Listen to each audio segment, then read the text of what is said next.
This is all high time frame shit, right? This is the weekly chart, the monthly chart we're talking about. So I'm still skewed bullish, but when you're talking about these high time frames, if I say I'm bullish based on the weekly, well, my weekly invalidation is 15% below price. So that doesn't mean just long here. You guys know how I operate, right? I'm looking at the weekly and the monthly. Okay, then I go down to the 12-hour. This is where I'm doing most of my analysis. Where do I actually want to enter the trade? And then the H1 is where I actually execute. So if I'm bullish on the weekly and the monthly, I still need to see the low time frames set up in the direction that I want before I just jump into a trade. It's not enough to be bullish on the weekly. You can be bullish on the weekly. Well, great. What if you buy now because the weekly says we're going up? And what if we do end up going up? What if we do this? Are you going to hold for this drawdown before the resulting pump? Probably not, right? You're probably gonna shit your pants, open and close your position 10 or 20 times and chop yourself to bits. And then by the time the actual move occurs, you're out of money or you're too scared to get in, whatever, right? Same thing here. If this was the optimal buy here,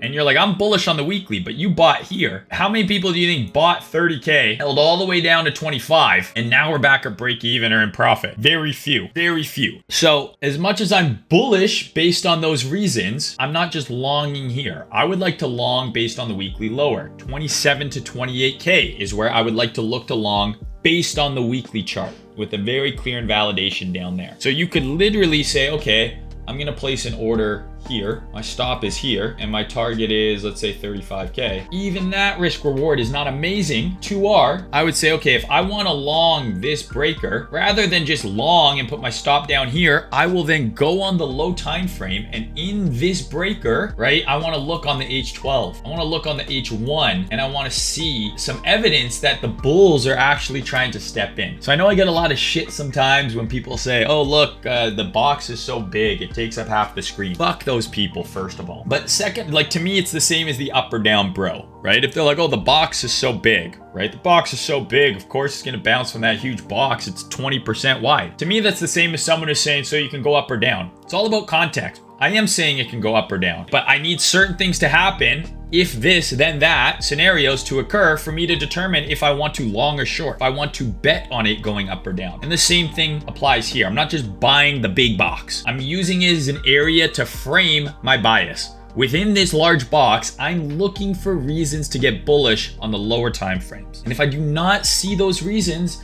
I do not take a fucking trade. And I try and simplify my edge and my strategy for as much as I can for you guys and share it all here over years worth of streams at this point. So the people who are, saying those kind of things, I know that they're not spending time with the content. And I know my shit's not organized like some people where there's a fucking education course and there's all this shit with fancy PowerPoints and shit. It's just not how I teach or what I am good at. But I know that these live streams are valuable to people because I have people posting winning trades all the fucking time in Discord saying, hey, thanks for showing me this. I'm now finding trades on my own. So that's the concept, right? Identify the areas of interest high time frame and then look for the clues on the low time frame that your bias could be correct, right? If I want to be bullish in this box, I need to see bullish price action on the low time frames. And to that end, this is the weekly chart. Well, if the weekly chart is doing this, guess what? This is an hourly downtrend, right? Or this is a 12-hour downtrend. And I need to see when this point of inflection occurs, okay, is the low time frame now flip bullish? The weekly, it's just one candle, right? A perfect example is this. Okay, this is the weekly box. It's huge. Everyone's like, it's fucking huge, Trader Main. How's the box so goddamn big? But if you look and you say, well, this is where I want to see something bullish happen, and then you see a low get taken out, monthly low get swept, a weekly SFP, and then you see price jam in there, break market structure, and leave a fair value gap, which to me is a sign of displacement, which is a sign of sponsorship in the direction I'm going. That is the low time frame clue. It's not just longing here with your stop here. It's looking for this. What is this thing I fucking draw every fucking video? It's this. It doesn't always look as good as the drawing. Obviously, in real price, it looks different, but that's all that this shit is. That should clear things up for a lot of you.